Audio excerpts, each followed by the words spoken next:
روحانی علوم سے بحث کرتے ہیں تو لازماً ہمیں ان کتابوں کا سہارا لینا پڑتا ہے جو کتابیں براہ راست روحانی واردات و کیفیات پر مشتمل ہیں. الفاظ دیگر ہمیں روحانیت کو سمجھنے کے لیے الہامی کتابوں پر غور کرنا اور الہامی کتابوں پر یقین رکھنا لازم ہے. اس لیے کہ صرف الہامی کتابیں ہی صحیح معنوں میں نوع انسانی کے اوپر روحانی علوم کو منکشف کرتی ہیں. بہت ساری الہامی کتابیں نازل ہونے کے بعد روحانی علوم کی تکمیل قرآن پاک کے اوپر ہوئی، اور اسی کتاب کا یہ کہنا کہ ہم نے روحانی علوم میں تکمیل کر دی ہے، اور اسی کتاب کا یہ کہنا ہے کہ ہم نے روحانی علوم کی تکمیل کر دی ہے. قرآن پاک نوع انسانی کے لیے ایک طرف روحانی ورثہ ہے اور دوسری طرف قرآن ایک ایسی الہامی کتاب ہے جو روحانی علوم کی دستاویز ہے. ایسی دستاویز جس میں چھوٹی سے چھوٹی اور بڑی سے بڑی ہر بات کو وضاحت کے ساتھ بیان کر دیا گیا ہے. قرآن پاک کی پہلی آیت میں اللہ تعالیٰ نے اسی قانون کو بیان کیا ہے. یہ کتاب نہیں ہے شک اس میں، یہ کتاب ان لوگوں کو ہدایت دیتی ہے جو متقی ہے، اور متقی وہ لوگ ہیں جو غیب پر یقین رکھتے ہیں. قرآن پاک کے الفاظ کی تشریح میں یہ بات یقینی بن گئی ہے کہ اگر کسی بندے کے اندر شک وہ اور وسوسہ ہے تو یہ کتاب اس بندے کی رہنمائی نہیں کرتی. یہ کتاب صرف ان لوگوں کو ہدایت بخشتی ہے جو اپنی زندگی میں راست بات، راست گو اور منافق نہیں ہے. ایسے لوگوں کو قرآن پاک کی اس طرح میں متقی کہا گیا ہے. قرآن پاک کے ارشاد کے مطابق متقی لوگوں کی یہ نشانی ہے یا متقی لوگوں کی یہ صفت ہے کہ وہ غیب کے اوپر یقین رکھتے ہیں. غیب سے مراد وہ تمام چیزیں، وہ تمام عوامل، وہ تمام حالات اور وہ تمام دنیایں ہیں جو ظاہر آنکھوں سے نظر نہیں آتی.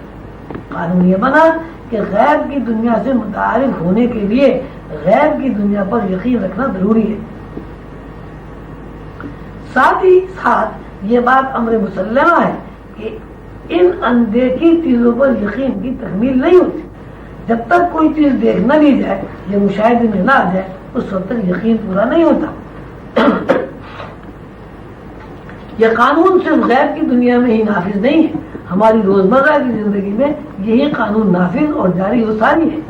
نوع انسانی کی زندگی کا ہر شعبہ اس قانون میں بندھا ہوا ہے. ان آیات کی جب ہم روحانی طرز میں تشریح کرتے ہیں تو اس طرح کہا جائے گا کہ قرآن ایک ایسی کتاب ہے جس میں کسی قسم کے شک اور وسوسے کی گنجائش نہیں ہے، اور یہ کتاب ایسے لوگوں کو ہدایت بخشتی ہے جو غیب کی دنیا میں اور اللہ کے معاملات کے اوپر شک نہیں کرتے، اور وہ غیب کے اوپر یقین اس لیے رکھتے ہیں کہ غیب ان کے مشاہدے میں ہوتا ہے. اس بات کو دو لفظوں میں اس طرح بیان کیا جا سکتا ہے کہ قرآن ان لوگوں کو ہدایت بخشتا ہے جو لوگ غیب کی دنیا سے متعارف ہیں، یعنی غیب ان کے مشاہدے میں. اسی قانون کی حدود میں رہتے ہوئے ہم جب زندگی کا تجزیہ کرتے ہیں یا اپنے افعال و کردار کا محاسبہ کرتے ہیں تو ہم یہ جان لیتے ہیں کہ جب تک ہم کسی چیز کی طرف یقین کے ساتھ متوجہ نہیں ہوتے ہم اسے نہ دیکھ سکتے ہیں نہ سمجھ سکتے ہیں.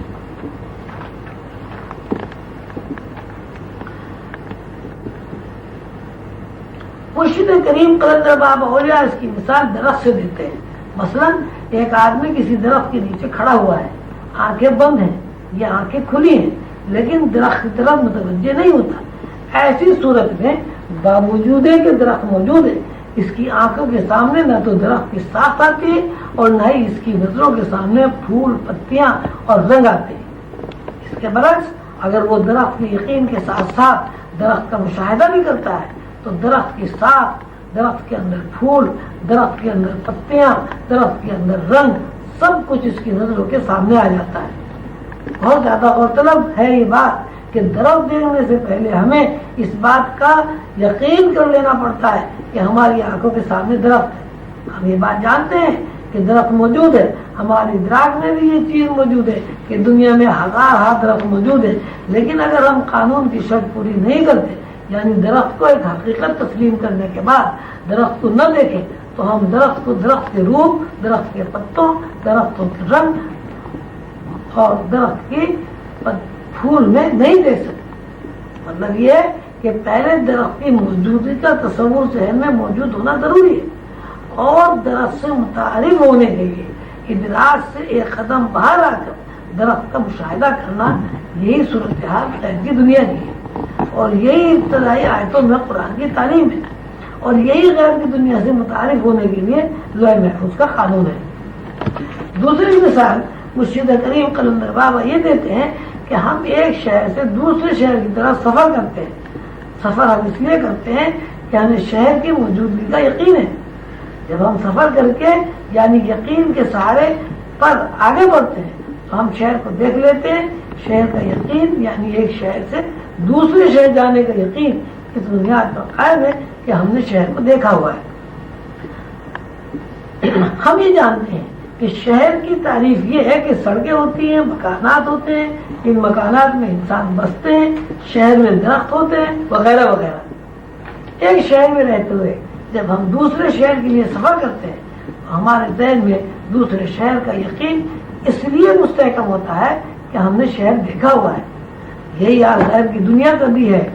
اس طرح اس دنیا میں ہزار ہا شہر ہیں، اسی طرح خلا کے اس پار غیب کی دنیایں ہیں، لاشمار اربوں کھربوں سینکڑوں دنیایں ہیں۔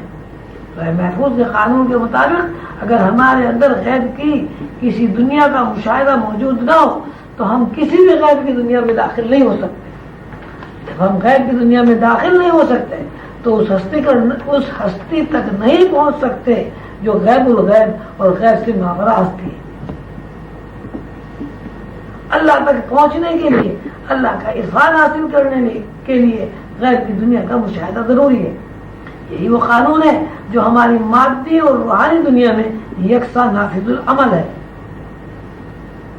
مرشد کریم تیسری مثال بہت ہی واضح اور آسان الفاظ میں بیان فرماتے ہیں، وہ بچے کی تربیت سے متعلق ہے۔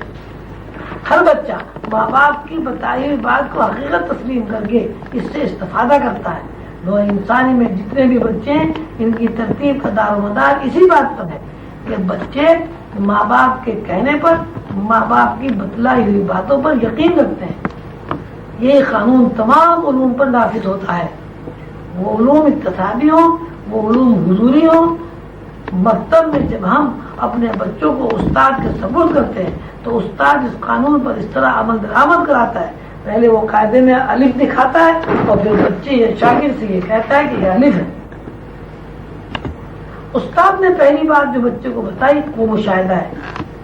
اس نے بچے کے مشاہدے، بچے کی نظروں کے سامنے اس بات کا اظہار کیا کہ ایک لمبی لکیر الف ہوتی ہے، اور مشاہدہ کرانے کے بعد اس نے جب الف کہا تو بچے نے بلا چون و چرا اس بات کو تسلیم کر لیا کہ یہ الف ہے۔ اگر الف بے پے جیم بچے کے مشاہدے میں داخل نہ ہو تو نوع انسانی کا کوئی بچہ علم حاصل نہیں کر سکتا۔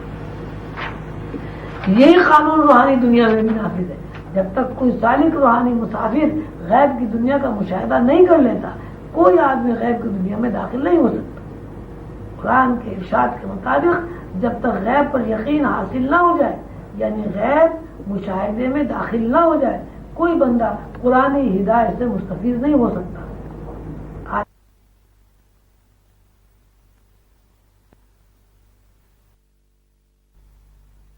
غیب کی دنیا کا مشاہدہ نہیں کر لیتا کوئی آدمی غیب کی دنیا میں داخل نہیں ہو سکتا۔ قرآن کے ارشاد کے مطابق جب تک غیب پر یقین حاصل نہ ہو جائے یعنی غیب مشاہدے میں داخل نہ ہو جائے کوئی بندہ قرآن ہدایت سے مستفید نہیں ہو سکتا۔ آج ہم یہ دیکھتے ہیں کہ ہزارہ مفسرین نے اپنی ذہنی کاوشوں سے، اپنے علم سے تفاسیر لکھی ہیں، لیکن جب ہم تفاسیر کا مطالعہ کرتے ہیں تو ہمیں ہر تفسیر دوسری تفسیر سے متضاد نظر آتی ہے۔ حقیقت میں تضاد نہیں ہوتا، حقیقت کا مطلب ہی ہے کہ وہ ایک ہوتی ہے۔ ہمارا منشا مفسرین کی نیت پر شک کرنا نہیں ہے، انہوں نے کتنی مخلصانہ طرزوں میں یہ کوشش کی ہے، اس کا صلہ کیا ہے اللہ جانے اور وہ جانے۔ لیکن لوح محفوظ کے قانون کے مطابق جب تک غیب مشاہدے میں نہ ہو قرآن کی تعلیمات کا صحیح مفہوم واضح نہیں ہوتا۔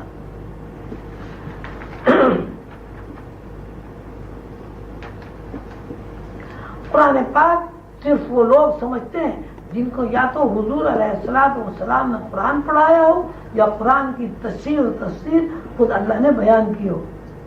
یہ بات بھی لوح محفوظ کے قانون کے عین مطابق ہے. اس لیے کہ سیدنا حضور علیہ الصلوۃ والسلام کے وصال کے بعد حضور علیہ الصلوۃ والسلام کا دیدار، حضور علیہ الصلوۃ والسلام کی صحبت، حضور علیہ الصلوۃ والسلام کا تعلیم دینا سب غیب کی دنیا میں داخل ہے. یہ بات ہم سب جانتے ہیں کہ زندگی کا دار و مدار یقین کے اوپر قائم ہے، اور لوح محفوظ کا قانون مادی دنیا اور روحانی دنیا دونوں میں یکساں طور پر نافذ ہے. بچہ جب پیدا ہوتا ہے تو اس کے اندر شعوری صلاحیت صرف اتنی ہوتی ہے کہ وہ اپنی غذائی ضروریات پوری کرنا چاہتا ہے، اور ان غذائی ضروریات کو پورا کرنے کے لیے وہ رو کر اظہار بھی کرتا ہے. اس کے بعد بچے کے اندر شعوری کیفیت یہ پیدا ہوتی ہے کہ وہ ماحول میں موجود سب سے قریب ہستی کو پہچانتا ہے. پہچاننے کا ایک بڑا ذریعہ قوت شم ہے، یعنی وہ ماں کی خوشبو کو پہچانتا ہے. جیسے جیسے اس کی عمر بڑھتی ہے اس کے شعور میں اضافہ ہوتا رہتا ہے، اور شعور میں داخل ہونے کے بعد بچے کے اوپر پہلی جو کیفیت وارد ہوتی ہے اس کا اجتناب یقین کے علاوہ کچھ نہیں رکھا جا سکتا. ماں باپ پانی کو اگر پانی کہتے ہیں تو بچہ بھی پانی کہتا ہے. الحاظ قیاس جتنی چیزیں ماحول میں موجود ہیں ان سب کا نام خاصیتیں بچے میں منوان اسی طرح قبول ہو جاتی ہیں جو دراصل ماں باپ کا اپنا یقین ہے. بچہ جب شعور کے اس دور میں داخل ہوتا ہے جہاں علم سیکھنے کا وقت آتا ہے وہاں بھی ہمیں یقین ہے کہ کارفرمائی نظر آتی. استاد ایک لمبی لکیر کو الف کہتا ہے. بچہ اس یقین کے ساتھ جو اسے ماحول سے منتقل ہوا ہے استاد کے کہنے پر الف کہتا ہے، بلکہ اس پر یقین کرتا ہے. اسی طرح یقین کرتا ہے کہ یقین اس کی تمام زندگی پر محیط ہے.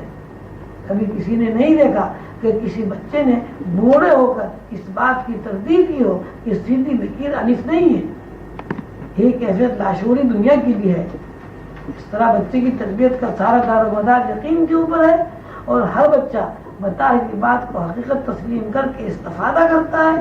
اسی طرح روحانی دنیا میں بھی کوئی بچہ، کوئی سالک، کوئی طالب علم عمر کے لحاظ سے اس کی حیثیت کچھ بھی ہو، جب تک یقین کے اس دائرے میں قدم نہیں رکھتا جس دائرے میں سیدھی لکیر کو بچہ الف کہتا ہے وہ روحانی علوم نہیں سیکھ سکتا.